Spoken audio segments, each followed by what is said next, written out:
अस्सलाम वालेकुम। क्लास 9 की बायो के चैप्टर नंबर 8 के साथ हाज़िर हूँ, तनवीर मुखातिब हूँ आप लोगों से। ये चैप्टर जो है वो न्यूट्रिशन के नाम से पहले भी एक वीडियो जो है वो शेयर की जा चुकी है आप लोगों से। सेकंड वीडियो है। चैप्टर को हमने जहाँ तक डिस्क्राइब किया था, थोड़ा सा समझने की कोशिश की थी, उससे आगे का हम जो है वो डिस्क्राइब करेंगे। आप लोगों को समझने के लिए जो है ट्राई करूँगा कि समझा सकूँ आप लोगों को। हमने न्यूट्रिशन के बारे में बात की थी, ग़िज़ाइयत के बारे में बात की थी, पौधों की और जानदारों की। अब जब हम बैलेंस डाइट की बात करते हैं, मुतवाज़न ग़िज़ा की बात करते हैं, तो उसके लिए मुख्तलिफ जो है वो अवामिल होते हैं जिनके बिना पे जो है मुख्तलिफ जानदार जो है मुख्तलिफ अवामिल के बिना पे मुख्तलिफ किस्म के जो है वो बैलेंस डाइट हासिल करते हैं। फॉर एग्ज़ाम्पल हम इसे आसान लफ्ज़ों में कह सकते हैं कि आप किसी बच्चे को जो है वो खाना नहीं दे सकते हैं, वो ग़िज़ाइयत नहीं दे सकते हैं जो कि एक बड़ा खाता है। अब बड़े को भी जो है कार्बोहाइड्रेट की ज़रूरत होती है, फ़ैट की ज़रूरत होती है, मिनरल की भी, और बच्चे को भी ज़रूरत होती है। लेकिन बच्चे को हम चावल या फिर दाल जो है वो नहीं दे सकते हैं। लेकिन बच्चे को वो तमाम चीज़ें हासिल करनी होंगी जो कि हम बड़े कार्बोहाइड्रेट, फ़ैट और मिनरल की शक्ल में यूज़ करते हैं, इस्तेमाल करते हैं।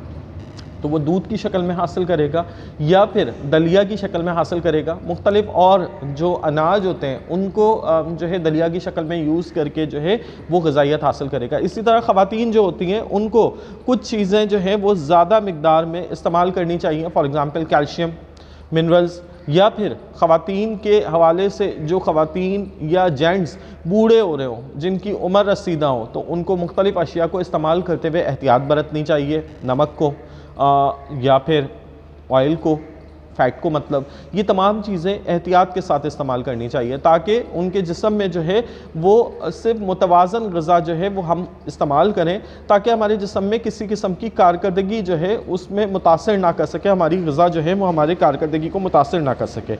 एनर्जी हासिल करें, तवानाई हासिल करें, ना कि तवानाई की एक्स्ट्रा मिक़दार हासिल करें। एक्सेस ऑफ एनर्जी जो है वो भी जिस्म के लिए ख़तरनाक होती है। जब हम चाइल्डहुड में होते हैं तो हमारी ग़िज़ाइयत का लेवल अलग होता है। हमें ग़िज़ाइयत मुतवाज़न ही चाहिए, कार्बोहाइड्रेट्स, मिनरल्स, फ़ैट, ये तमाम चीज़ें चाहिए। लेकिन उसके लिए हमें जो है वो मील को ज़्यादातर बिग मील्स हम नहीं खा सकते हैं। बड़े खाने या ज़्यादा भारी भरकम खाने जो है वो हम नहीं खा सकते चाइल्डहुड में। हमें छोटे छोटे ऐसे मॉलिक्यूलरी कंडीशन वाले खाने चाहिए होते हैं जो कि आसानी से हमारे लिए डाइजेस्ट हो सकें, हम उन्हें आसानी से फीड कर सकें, उन्हें आसानी से निगल सकें।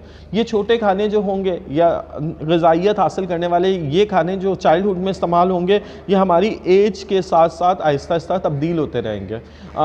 खाने की मिक़दार तब्दील होगी, ना सिर्फ साथ साथ ये होगा कि खाने के अंदाज़ को भी तब्दील किया जाएगा। जब हमारे दांत निकलेंगे तो हमें चबाने वाली चीज़ें चाहिए होंगी। दांत ना निकलने से पहले जो है बच्चे को ऐसा खाना नहीं दिया जा सकता जिसमें उसे खाते हुए चबाने की ज़रूरत हो।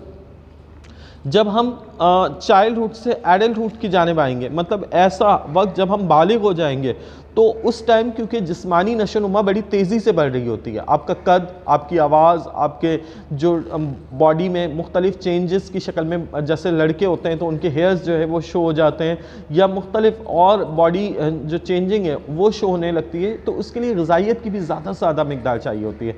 ग़िज़ा जितनी ज़्यादा अच्छी, बेहतर और मुतवाज़न होगी, इतना ही ज़्यादा आपकी बॉडी नशोनुमा जो है, बॉडी ग्रोथ जो है वो बढ़ती चली जाएगी। ये ग़िज़ाइयत जो होगी वो एडल्ट फूड में प्रोटीन की शक्ल में, कैल्शियम, आयरन, विटामिन और मुख्तलिफ हेल्दी डाइट्स की शक्ल में हमें इस्तेमाल करनी होती है, ताकि हमारे जिस्म में किसी भी किस्म की जो नशोनुमा की कमी जो है वो ना हो सके। फिर अगर हम ये खाना जो है वो ज़्यादा मिक़दार में या कम मिक़दार में इस्तेमाल करते हैं तो उससे क्या इफ़ेक्ट्स होते हैं। खाना कम मिक़दार में हो जब भी एक मुज़र सेहत है, मतलब आपको जो है ग़िज़ाइयत नहीं मिल पा रही है, और अगर ग़िज़ाइयत ज़्यादा मिक़दार में हो, मतलब किसी भी चीज़ का ज़्यादा मिक़दार में इस्तेमाल भी जो है वो हमारे जिस्म के लिए मुख्तलिफ़ किस्म की बीमारियों को दावत देता है, कि ये प्रॉब्लम बढ़ाता है कि हम जो है वो उन चीज़ों को ज़्यादा इस्तेमाल करके अपने जिस्म में मुख्तलिफ़ किस्म की जो है बीमारियों को दावत दे रहे होते हैं। डेफिशिएंसी किसी भी चीज़ की, वो हमारे जिस्म में मुख्तलिफ़, डेफिशिएंसी कमी को कहा जाता है, वो हमारे जिस्म में मुख्तलिफ़ किस्म की बीमारियों को जो है बढ़ाता है। फॉर एग्ज़ाम्पल विटामिन की डेफिशिएंसी जो है वो चाइल्ड ब्लाइंडनेस, बच्चों के अंधेपन की जो है वो वजह बनती है। आयरन की डेफिशिएंसी जो है वो हमारे मुख्तलिफ़ किस्म की बॉडी को मुदाफ़ियत देने वाली जो सिस्टम होता है उससे कमज़ोर करता है, जिसकी वजह से हमारे जिस्म पे मुख्तलिफ़ बीमारियां जो है वो हमला आवर हो जाती हैं। आयोडीन की कमी जो है वो हमारे जिस्म में मेंटल रिटार्डेशन मतलब जहनी सेहत को मुतासर करती है। साथ साथ आयोडीन जो है वो गिलहड़ बीमारी को जो है वो बढ़ाता है। आयोडीन की कमी जो है वो गिलहड़ बीमारी को बढ़ाती है, जिसकी वजह से आपके गला जो है वो प्रॉपर तौर पे जो है वो काम नहीं कर पाता है। अगर प्रोटीन की डेफिशिएंसी हो तो उससे बॉडी में जो है वो मुख्तलिफ़ किस्म की और बीमारियां बढ़ती हैं, जैसे कि चिल्ड्रन जो होते हैं मतलब बच्चे जो होते हैं वो डेवलप होते हुए उनकी नशोनुमा रुक जाती है। ऐसी कंट्रीज़ जो कि जिनमें ग़िज़ाइयत पूरी नहीं दी मिल रही है, उन कंट्रीज़ में इस तरह की प्रॉब्लम ज़्यादा होती है। बच्चे जो हैं वो काफ़ी ज़्यादा प्रॉब्लमेटिक हो जाते हैं अगर प्रोटीन उन्हें प्रॉपर ना मिले। आप देख सकते हैं 2 तस्वीरें दिखाई गई हैं, दोनों ही जो है काबिल कबूल नहीं है। एक अंडर वेट है, मतलब ये बच्चा जो है वक्त से ज़्यादा अपने जिस्म में जो है वो फ़ैट को जमा कर रहा है, ये भी प्रॉब्लमेटिक है। और एक बच्चा है जो कि ग़िज़ाइयत ना मिलने की वजह से अपने जिस्म में मुख्तलिफ़ किस्म की जो मुतवाज़न ग़िज़ा है वो हासिल नहीं कर पा रहा है, तो जिसकी वजह से उसकी नशोनुमा में इफ़ेक्ट आपको साफ दिख रहा होगा। मिनरल्स की डेफिशिएंसी से मुख्तलिफ़ किस्म की बीमारियाँ जो हैं वो बढ़ती हैं। ग्वाइटर मतलब ये थायराइड ग्लैंड होता है, जिसकी अगर आप मिनरल्स को प्रॉपर इस्तेमाल नहीं करते हैं तो थायराइड ग्लैंड जो है वो आपकी मुख्तलिफ जो ग्रोथ होती है उन्हें रोक देता है। एनीमिया ये एक मोस्ट कॉमन डेफिशिएंसी है जो कि मिनरल्स की कमी की वजह से होती है। इससे जो है वो आपको लैक ऑफ ब्लड मतलब खून की कमी का शिकार हो जाते हैं। ख़वातीन को इस हवाले से सबसे ज़्यादा प्रॉब्लम होती है। खून की कमी जो है और कैल्शियम की कमी जो है ख़वातीन के लिए सबसे इंपॉर्टेंट होता है कि वो इस कमी को दूर रखने के लिए मुतवाज़न ग़िज़ा को इस्तेमाल करें। बच्चों को खून की कमी से बचाने के लिए जो है वो मिनरल्स का इस्तेमाल किया जाए, और मिनरल्स भी ऐसे इस्तेमाल किए जाएँ जो हमारी सेहत के लिए बेहतर हों। अच्छा, अगर ओवर इंटेक कर लेते हैं मतलब ज़्यादा इस्तेमाल करते हैं तो उससे क्या होता है, ये भी हमारे लिए ख़तरनाक है।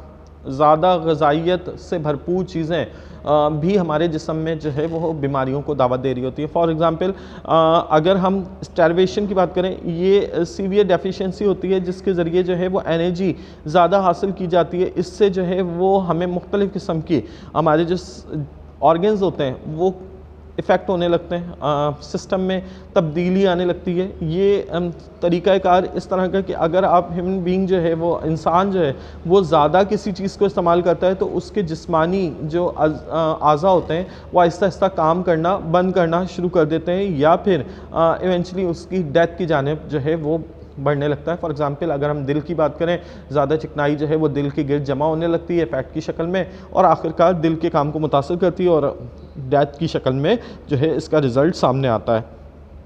इससे हार्ट डिजीज़ होती हैं, कार्डियोवास्कुलर सिस्टम जो है वो जकड़ने लगता है, मतलब आपकी जो शरियाने नसें होती हैं उसमें चिकनाई की ज़्यादा मिकदार जमा हो जाए, खून में ज़्यादा जो है शुगर जमा हो जाए, तो दोनों सूरत हाल जो है वो शुगर या डायबिटिक जो बीमारी है उसको दावत देती है, या फिर ये कि आपको दिल का दौरा पड़ने का जो है या इंसान को दिल का दौरा पड़ने का जो है वो ज़्यादा खदशा होता है। बैलेंस डाइट जो है उससे इन तमाम अवामिल को रोका जा सकता है।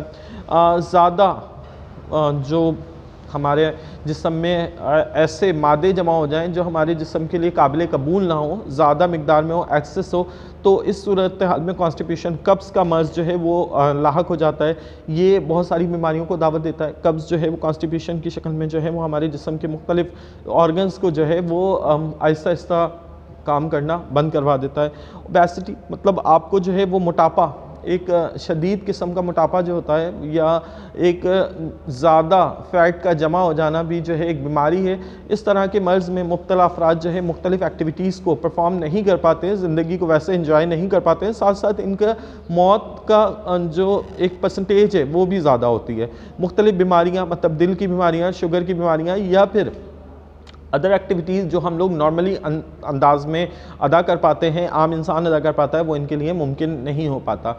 एक हद तक जो है वो मोटापा जो है बर्दाश्त किया जा सकता है, उसके बाद जो है वो उसके लिए सीरियस आपको जो है वो सीवियर किस्म के तरीक़ाकार इख्तियार करने चाहिए ताकि आप जो है वो ज़्यादा से ज़्यादा अपने फूड को, जो जमा शुदा फूड है, उसे इस्तेमाल करें। अब इस सूरत हाल में कुछ चीज़ें हैं जो हमें पाकिस्तान जैसे मुल्क में, ख़ास तौर पे एशियन ममालिक में या मुख्तलिफ़ और ममालिक में ग़िज़ाइयत नहीं दे पाती हैं। फूड इनसिक्योरिटीज़ हैं, मतलब हमें ग़िज़ाइयत या हमारे बच्चों को या हमारे मुल्क की ज़्यादातर आबादी को ग़िज़ाइयत भरपूर नहीं मिल पाती है, जबकि हम खुद एक ज़रई मुल्क हैं। डेयरी प्रोडक्ट या मीट प्रोडक्ट हमारे मुल्क में बेशुमार किस्म के जो है मीट प्रोडक्ट, डेयरी प्रोडक्ट वाफिर मिकदार में अल्लाह का शुक्र है हासिल है। अनाज के ज़राए मौजूद हैं, लेकिन फिर भी बैलेंस डाइट हम नहीं हासिल कर पाते। उसकी कुछ वजूहात हैं। सबसे पहले फूड इनसिक्योरिटी, मतलब सप्लाई चैन अच्छी नहीं है। हमें जो है वो कुछ लोगों को इतना भरपूर अंदाज में ग़िज़ाइयत नहीं मिल पाती है, या तो वो अनबैलेंस डाइट इस्तेमाल करते हैं या बैलेंस डाइट भी इस्तेमाल कर रहे होते हैं तो वो बैलेंस डाइट उन्हें प्रॉपर हासिल नहीं हो पाती है। उसकी वजूहात मुख्तलिफ होती हैं। फॉर एग्ज़ाम्पल अगर हम गिलगित बल्तिस्तान की बात करें तो गिलगित बल्तिस्तान में गोश्त का इस्तेमाल ज़्यादा है। फूड इनसिक्योरिटी इसी वजह से ज़्यादा कहा जा सकता है कि वहाँ पे शिद्दत की जो है वो सर्दी पड़ती है, इस वजह से वहाँ यॉक का गोश्त या फिर मुख्तलिफ जानवरों का गोश्त इस्तेमाल किया जाता है। ये जिस्म में प्रोटीन को तो बढ़ाता है, जिससे गर्मी सर्दी की शिद्दत को कम किया जा सकता है, लेकिन ये मुख्तलिफ बीमारियों को दावत देता है। इसी तरह पाकिस्तान में जो है वो गाय के गोश्त का इस्तेमाल बहुत ज़्यादा होता है बामुकाबला दूसरे ममालिक के। ये रेड मीट जो है वो ज़्यादातर बीमारियों के दावत देता है। इसके अलावा हम मुख्तलिफ वक्त में ऐसा खाना इस्तेमाल करते हैं जिसमें फ़ैट की मिकदार बहुत ज़्यादा होती है।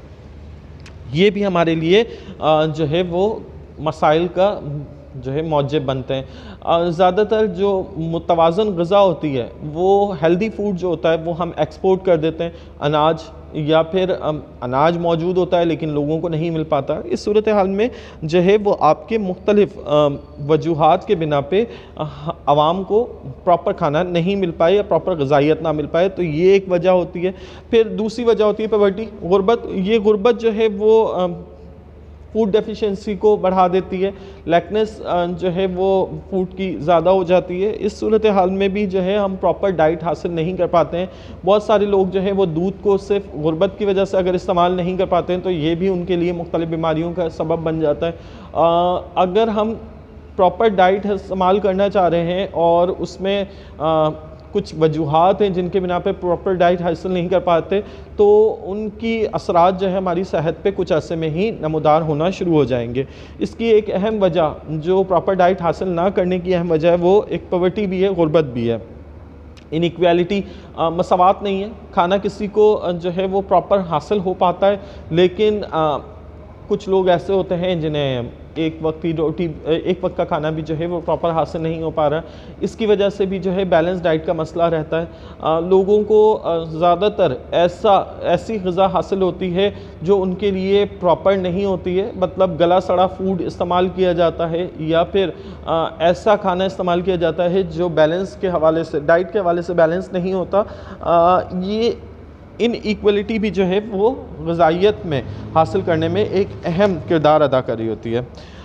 अच्छा, रिस्क ऑफ इन्फेक्शन, कुछ ऐसा भी ग़िज़ा होती है जो ग़िज़ाइयत तो देती है लेकिन वो इन्फेक्शन भी बढ़ाती है। फॉर एग्ज़ाम्पल आज की नौजवान नस्ल को जो है वो इस हवाले से सबसे ज़्यादा सोचना चाहिए कि कोल्ड ड्रिंक्स का इस्तेमाल हम लोग बहुत ज़्यादा करते हैं। बर्गर, पिज़्ज़ा, इन तमाम चीज़ों को ज़्यादा से ज़्यादा इस्तेमाल करते हैं।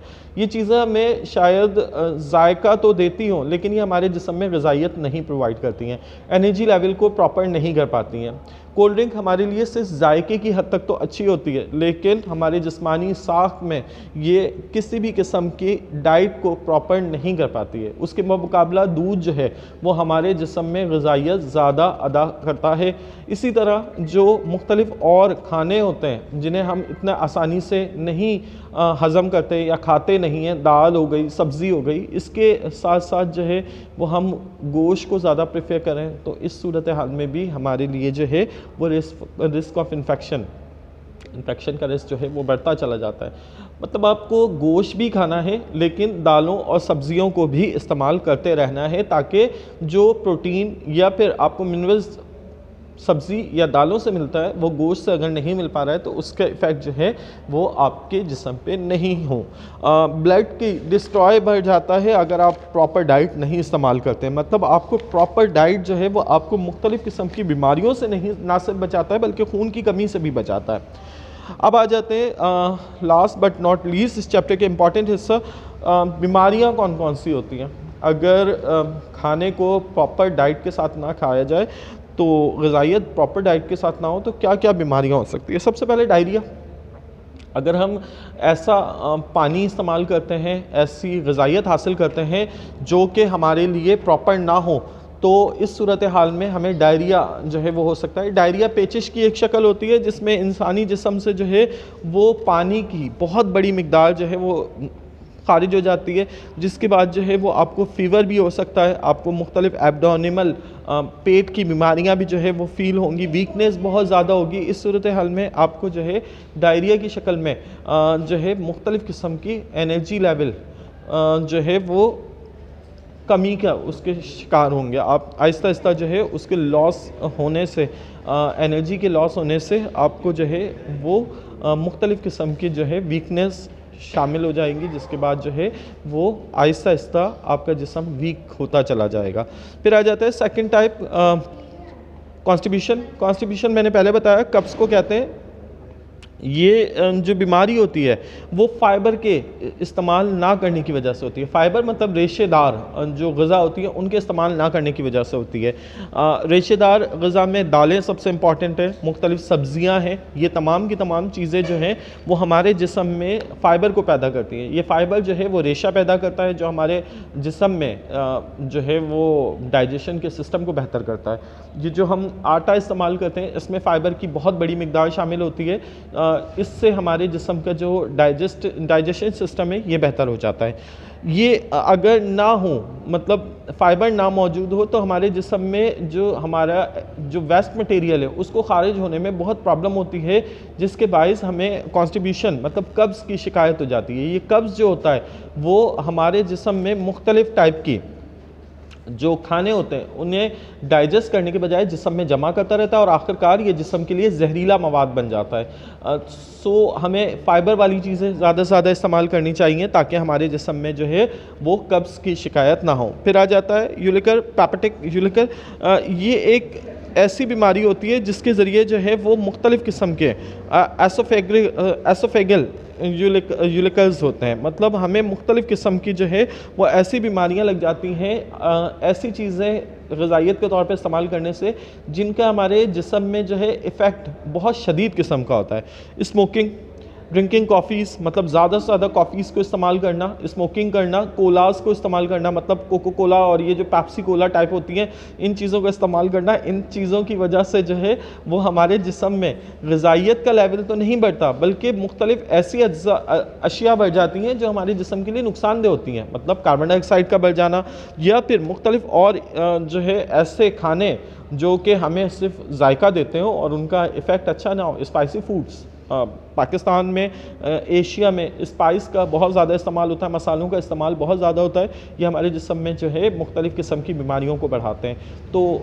बैलेंस डाइट में लाजमी है कि आप जो है वो ऐसी चीज़ें इस्तेमाल करें जो कि आपके जिस्म के लिए भरपूर ग़िज़ाइयत दे, ना कि जायके की शक्ल में या फिर ऐसे चीज़ें इस्तेमाल की जाएं जिनका इफ़ेक्ट आपके बॉडी में बाद में नुकसान की शक्ल में नज़र आए। स्मोकिंग हो गई, कोलास का इस्तेमाल हो गया, मुख्तलिफ़ किस्म के जो है वो कॉफ़ीज़, चाय या फिर ऐसी चीज़ों का मुस्तकिल और बेदरीग इस्तेमाल जो है हमारे जिस्म के लिए अच्छा नहीं होगा।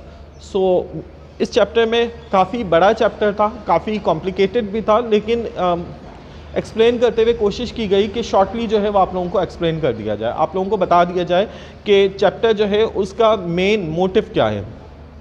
कुछ और क्वेश्चंस होंगे अगर आप लोगों के जहन में, तो उसके लिए आप लोग जो है वो कमेंट सेक्शन को इस्तेमाल कर सकते हैं। मज़ीद ये कि इस चैप्टर के हवाले से आप जो गूगल है उससे भी सर्च आउट कर सकते हैं, यूट्यूब को आप खुद भी इस्तेमाल कर सकते हैं। टीचर की एक्सप्लेनेशन बहुत इंपॉर्टेंट होती है, लेकिन आज के दौर में आप जो है वो ज़्यादा से ज़्यादा मॉडर्न टेक्नोलॉजी को इस्तेमाल करते हुए जो है वो गूगल, यूट्यूब को इस्तेमाल करते हुए चैप्टर के मज़ीद बारे में आप जान सकते हैं। उर्दू में जानने के लिए आप जो है यूट्यूब को इस्तेमाल करें, यही आप न्यूट्रिशन या फूड एंड न्यूट्रिशन के नाम से जो है सर्च आउट कर सकते हैं। मज़ीद ये कि स्कूल में भी आप आके डिस्कस कर सकते हैं, लेकिन प्लीज़ क्योंकि पैराडेमिक मसाइल हैं तो इस सूरत हाल में कम से कम बच्चे जो हैं वो इक्का दुक्का जो है वो आके मालूमात ले सकते हैं, एक वक्त में सारे नहीं आइएगा। इस चैप्टर का काम जो है वो आप क्योंकि रेफरेंस इस्तेमाल कर रहे हैं तो रेफरेंस में भी मौजूद होगा। मज़ीद ये कि आप जो है वो इसके काम के लिए स्कूल से भी कांटेक्ट कर सकते हैं, PDF फॉर्म में आपको काम जो है वो वर्किंग जो है वो फराहम कर दी जाएगी। अस्सलाम वालेकुम।